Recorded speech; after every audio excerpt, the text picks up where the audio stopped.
Coker is a healthcare business podcast from the Coker Group that focuses on solutions to help healthcare organizations effectively navigate the changing healthcare industry landscape. Welcome back to Coffee with Coker. My name is Mark Reibolt, and I'm the host of the podcast. And on today's episode, we have another one of our mini-series that we call Vendor Spotlights. And this is just where we go and we talk with different representatives from different companies that are out there, a lot of which are in the technology realm. And so today we're talking with the executives of a company called MedChat App. You can find them at medchatapp.com. We talked with Matt Yagey and Graeme Keith from MedChat App. And actually, this particular interview was conducted by Aimee Greeter, who is one of Coker's senior vice presidents in our Charlotte office. And she had a chance to sit down with Matt and Graeme and just kind of walk through high level of what their solution is focused on, what it does, what it offers, kind of those different things. And again, we don't have any affiliation with these entities, formal or otherwise. It's just something interesting we see out there in the marketplace, and we think it's worthwhile to have a discussion and with these people that are bringing these solutions to the healthcare market. And so MedChat App it's basically a communications tool and allows for what most people are fairly familiar with nowadays with technology as it relates to communicating via text or chat apps, but it's done in a HIPAA-compliant, secure setting. So you can be confident that all the data is secured, protected, while allowing for more effective communications or more dynamic communications, I guess. And so again, I think it's interesting. Aimee has gotten to know Matt and Graeme and work with them a little bit. And so we hope this is informative, and we hope these vendor spotlights are something that is interesting and informative for all of our listeners out there. And we'd love to get your feedback on that. So if you have questions about anything related to this episode or any other episode, feel free to reach out to us. As always, you can find this episode and all of our Coffee with Coker episodes via our website at coffeewithcoker.com. You can also find us directly via the Coker website, which is cokergroup.com. And feel free to submit your questions there, recommendations. If there's a topic you'd like to hear in the future, we'd love to get that feedback. If there's a vendor spotlight you'd like us to do in the future, please let us know, and we'd love to pursue that. So without further ado, please enjoy this conversation between Aimee Greeter and the executives of MedChat App. Thanks for listening.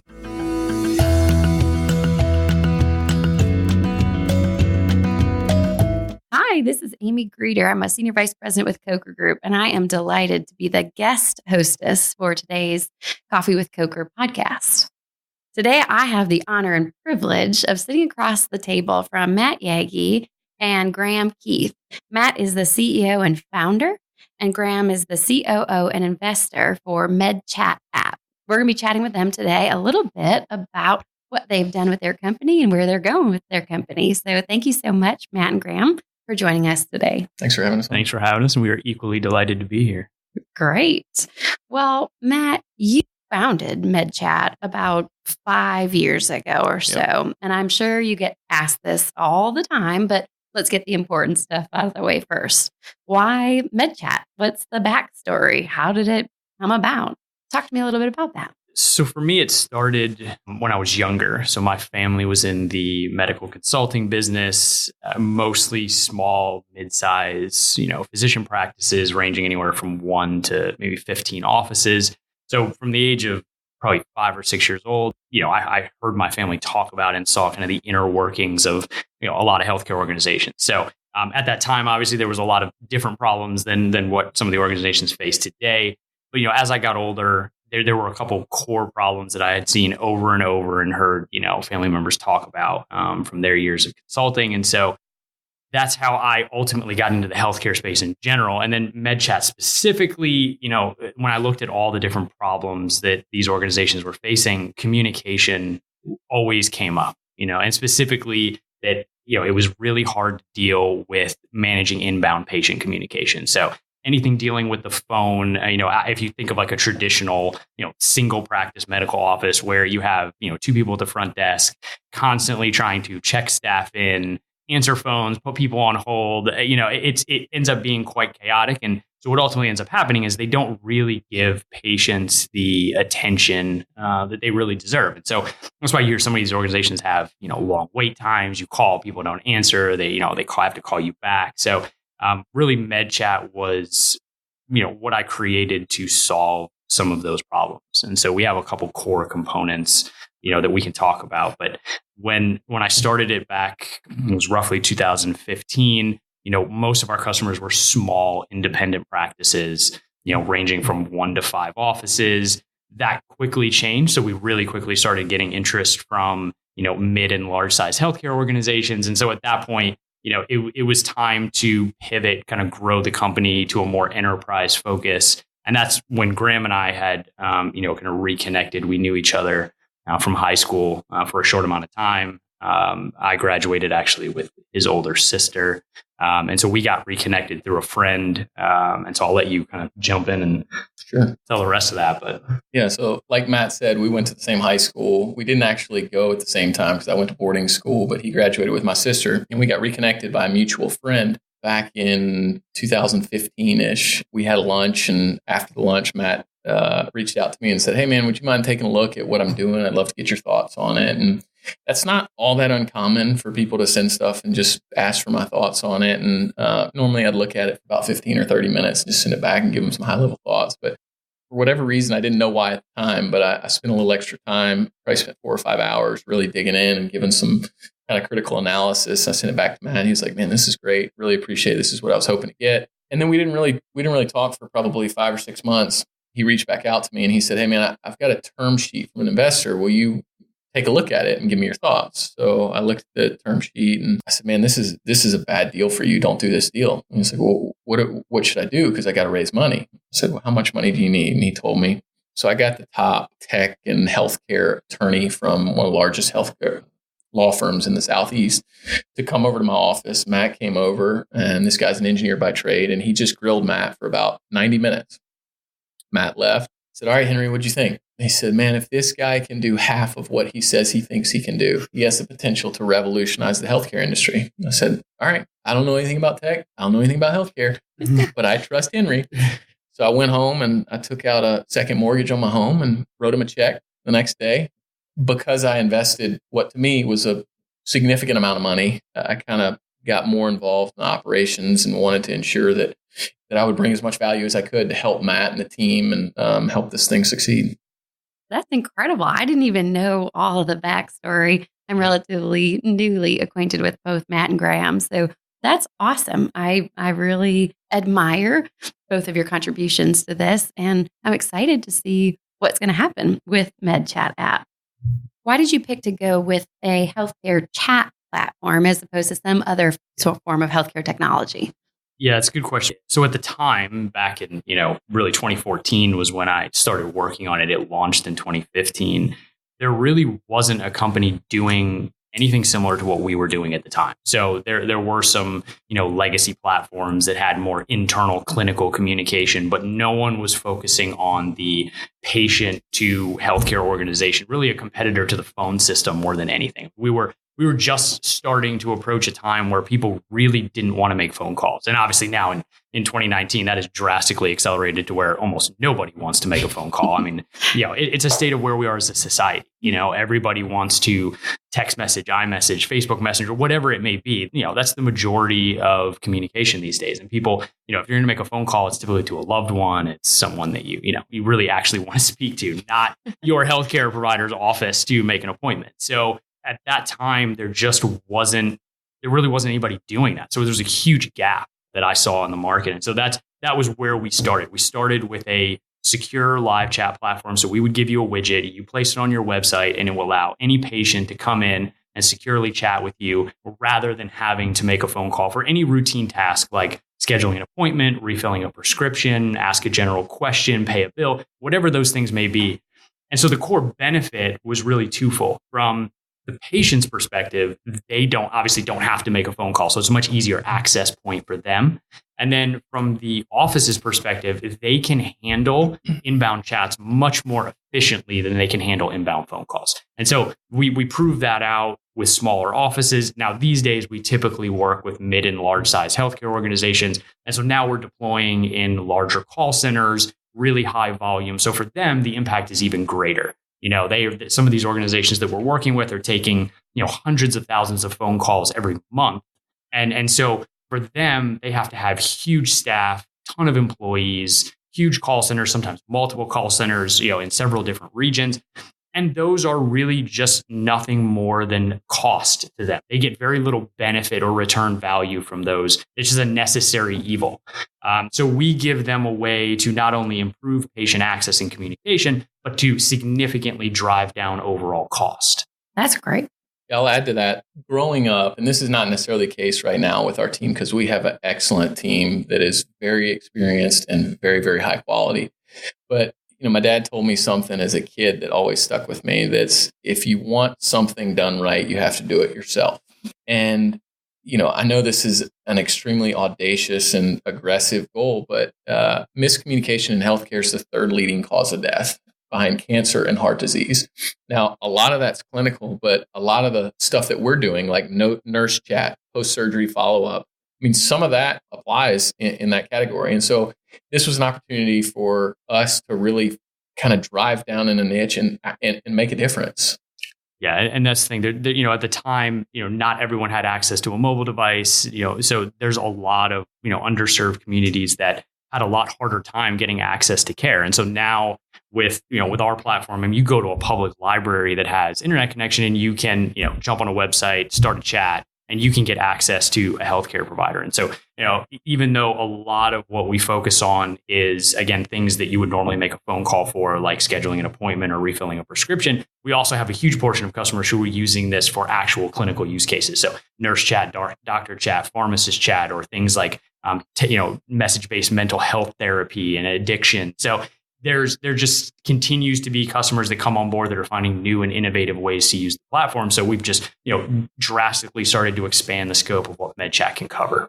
I love that. I was at a conference recently and a woman said, difficult access to care is no access to healthcare. Absolutely. And so what you're doing is really providing an opportunity to more easily access care. And I love it that that's applicable for anyone who's trying to access care. It can be for, geriatric patients. It can be for adults. It can be for young adults. It can be for moms that are making appointments for their pediatrician. So I love that. Yeah. Well, and we have pretty much the whole spectrum of the healthcare industry that's using MedChat, whether it's hospice for older folks, whether it's health coaches and fitness facilities and rehab clinics, and obviously large hospital systems. And the biggest bang for the buck for MedChat is in a call center environment with a large health system or insurance company or something like that. But, there is no corner of healthcare that MedChat can't help. Yeah, and we've been really surprised at the older population's willingness to, adapt to this kind of technology.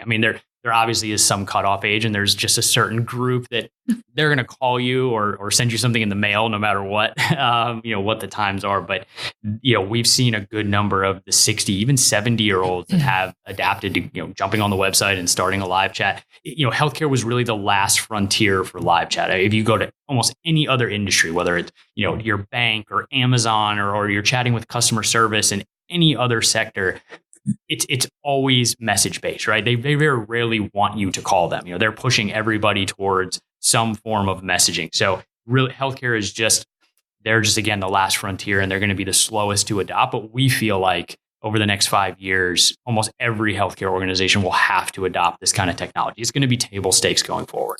And I think that's a huge testament to Matt and what he did when he first built the product was that, the point of MedChat was to be extremely easy to use, user-friendly, intuitive, minimalist, so that, not to be ageist, but if you have a 75 or 80-year-old person who doesn't deal with technology, they can figure it out. And it is really, really easy to use.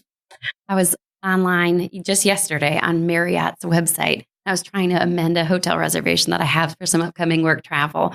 And when I went over to the, contact us link, I automatically got a prompt that came up that said, do you want to live chat with someone? Mm-hmm. I was like, yes, I do. I'm trying to do a million other things. And so the fact that you can use an interactive technology like this to get something done quickly when you're trying to do 5 other things is incredible. And so I can only see the sky's the limit for it in healthcare as well. Yeah, healthcare is just now starting to realize what all those other industries realized years ago. Is that this is how people want to communicate, and not only that, but it's a benefit to us because we can save a significant amount of money by moving our communication in this direction.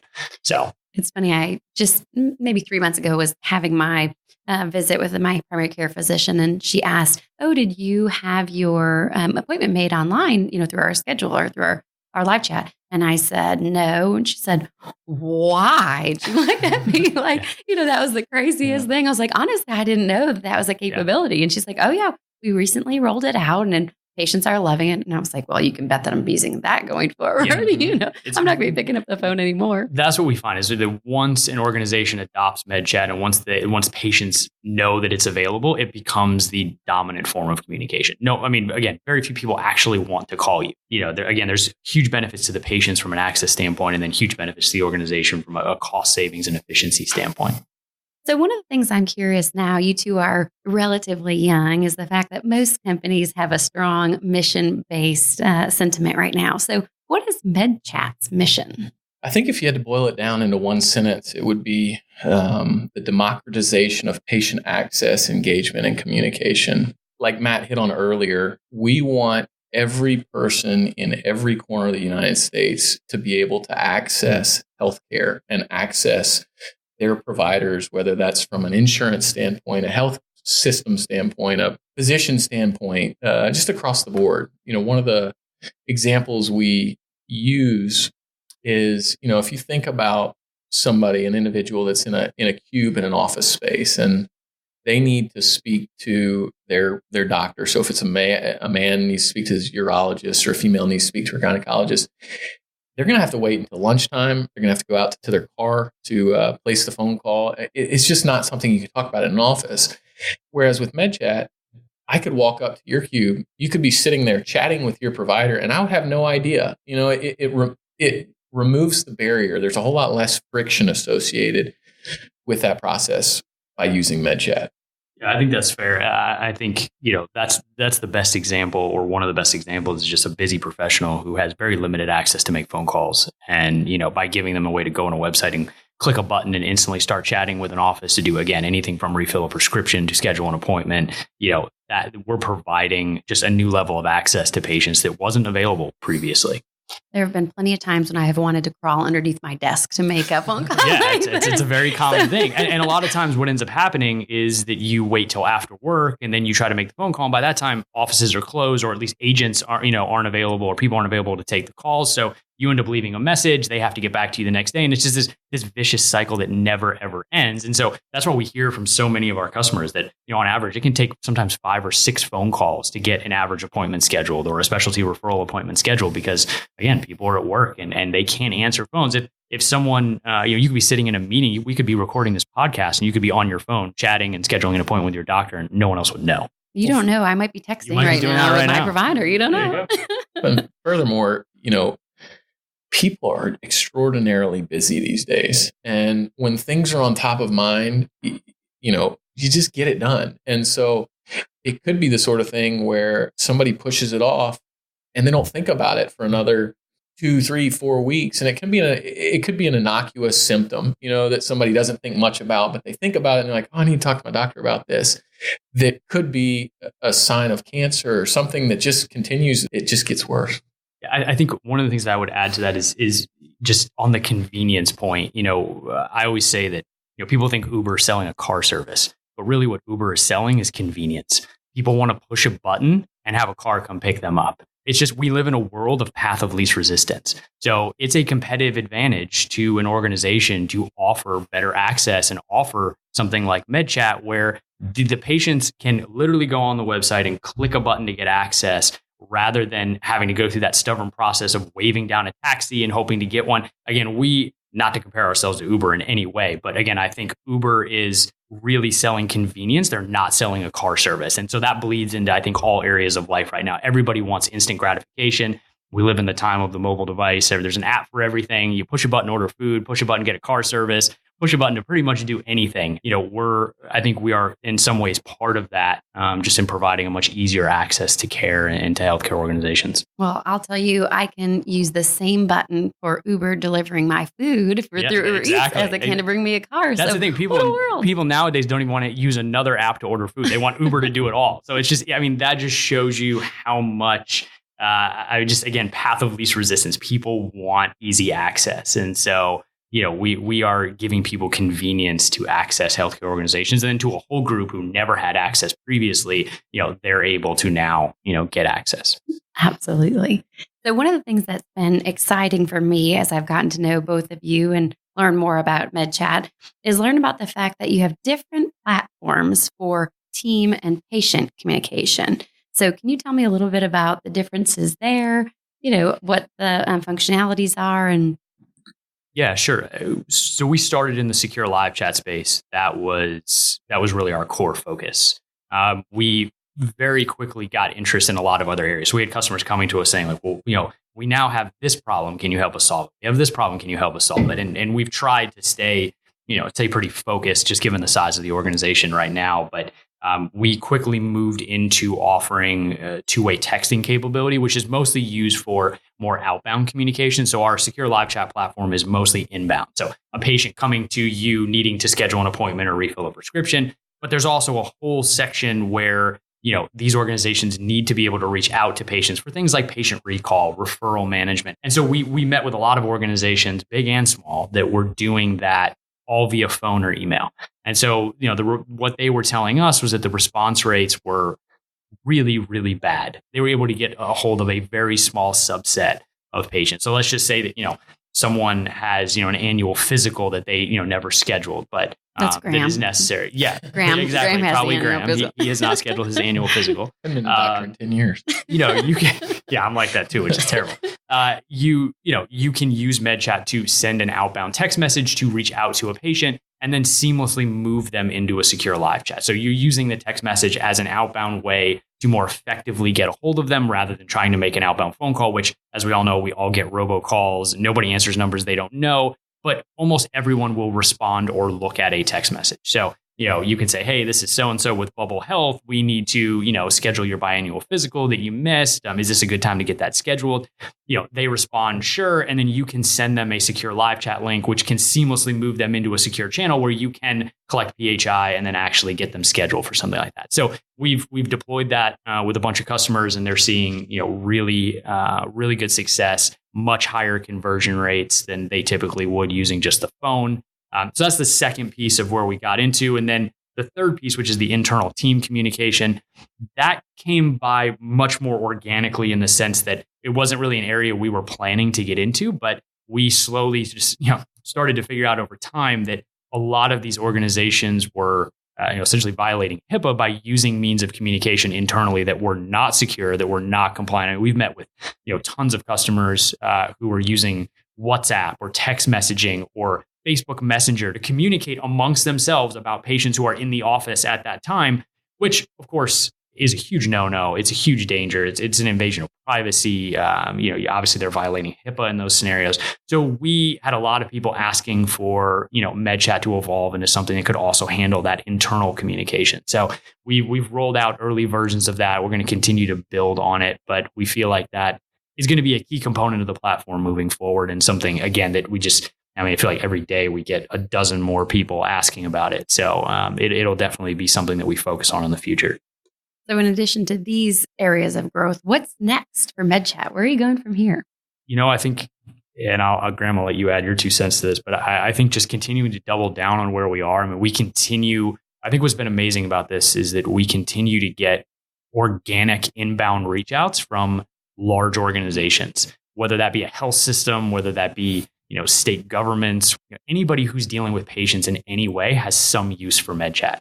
We solve a problem for them. So, that it just continues to amaze us at the number of organizations that organically reach out to us. It's been thousands probably over time. But continuing to double down on that, continuing to build. I'm sure we will have more product lines into the future, but for right now, it's just continuing to build out more and more features that our customers are asking for, and just expand the scope of the problems that MedChat can solve. I think just to add to what you just hit on, we pride ourselves on being very, very customer and patient focused. So when we have a customer that reaches out to us and says, "Hey, this is really great, but I'd love it if it could do this." If we get one customer or two customers that ask that, we put it on a drive that we talk about for the future roadmap. But when you get 5 or 10 or 15 customers saying, "Hey, this would be really cool functionality," we look at each other and we say, "You know what? This is something that really helps a lot of people." I just think it's, the future is going to be determined significantly by our customers and what they want to see in terms of additions to the platform. Yeah. And I think we view, and just to piggyback on that, we view not only our customers being like, health systems or, insurance provider, but also patients. I mean, even though they're not obviously paying us directly for any sort of service, they are a core user of our platform. So we do try to listen, to their perspective and their feedback as well. And, continue to improve on the public facing side, of the widget or other pieces of software that the patients are interacting with directly. So if the patients don't use it, the healthcare organizations don't need it. So we're very patient centric. I think it's smart. I mean, as a business, having a customer focus and a drive for continual improvement, I think are two things that will ultimately lead you to the greatest path of success. So I think it's very wise both of you to focus on those two. 100%. So last question. If everyone in the world could know one thing about MedChat, if you had the largest podcast mic in the world and everyone could hear what you're about to say next, what would you want it to be? That's a good question. I would say that, we, as a company, of course, I mean, our core goal is to just improve communication and access overall, and to continue to give more people opportunity to interact with their healthcare providers. But I think there's also, healthcare has been really slow to change. We all know that it's a very tough industry. We need more people solving problems in this space. We need really good entrepreneurs and founders to, want to be in the healthcare space, even though it's a lot tougher maybe than starting a consumer brand or a consumer product.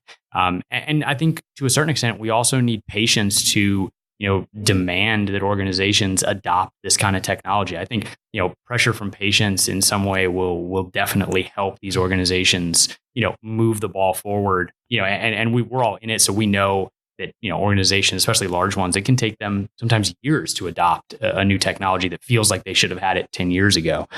But I mean, for us, I think it's just, we want to continue to double down on our mission and continue to bring it to as many organizations as we possibly can. Matt's answer is a lot better than mine, but mine's a little bit of a real world example that nobody will work harder than the two of us to help democratize communication in the healthcare space. And we were going out for a final pitch with a health system in Texas last month sometime. And we were flying out there. Our flight was delayed by about 2 hours. When we were in the air, there was storms. We got diverted about 4 hours away, and they were going to fly us to our ultimate destination later that night. We had a meeting at 10 a.m. the next morning with this health system. And so we're waiting in the airport, hoping that we're going to be able to fly out. Well, the tower got struck by lightning, so there was no more flights out. So we went and we looked for a rental car. By this time, it's about 11 o'clock at night. There's no one-way rental cars. It's about a 4-hour drive, like I said. So we're trying to figure out what we're going to do. I mean, we're looking at buying a car off Craigslist to get us to this other town. But what we ultimately settled on is we got an Uber driver that agreed to drive us 4 hours. It was an $850 Uber drive. I think we broke the record. I think we may have broken the ride of all time. And we get there at close to 5 o'clock in the morning by the time it starts. I mean, by the time we pull in. And so we take about a 2-hour nap. We show up and we pitch. And the very next morning we had a pitch back in Charlotte with a health organization here. And, I know it's silly, but Matt is the only person I've ever met that works as hard or harder than I do. And that combination for us with our goal of, improving access and communication and engagement with patients and health systems and all sorts of health organizations, our goal is just to improve it. I think that's great. One of the things I have found useful in speaking with both of you is how much information you have just about communications in the healthcare industry, facts and data. So if someone is interested in learning more about the industry facts that you have to share or about MedChat, what's the best way for them to come in contact with you? Probably our website is just medchatapp.com. And they can, of course, chat with us on there as well. We got a lot of information, not only about the product, but just industry in general. And there's also been a lot of great third-party studies that have been done. So I would encourage, even just a quick Google search. There's just tons of data that shows. There was one done last year, and I'll have to get the source, but it showed that 90% of patients no longer felt obligated to stay with a healthcare provider that didn't deliver a great digital experience. And I think even we were shocked to see a number that high. I think people immediately think, well, that must have been a bunch of millennials that were, responding to that survey, but it was actually across multiple age groups and demographics. So I think that in itself shows just how much society has shifted and how important it is for organizations to adopt these new means of technology. And if they don't, I think the downside for them is that these newer tech companies, even the Google, Apple, Microsoft, they are slowly starting to encroach in the space. It's obviously been a hot topic, and it's probably going to continue to happen, not only from them, but from startups, from One Medical, and there's many others that are encroaching and taking patients away from them. And one of the ways that they're doing it is just providing a much more seamless experience, and a lot of that starts with communication. So there's a lot of good data out there that I think people can read about and lean on, and hopefully that inspires people to make some change. That's great. I am so appreciative that y'all made the trek up to Uptown today to be with me in Charlotte. Our office is here, and share some insights about yourself and about MedChat. I am grateful for the time and the insights, and I hope that you'll come and visit us again at our Coker Podcasting Studio. Thank you for having us. We greatly appreciate it. Thank you very much. This has been awesome.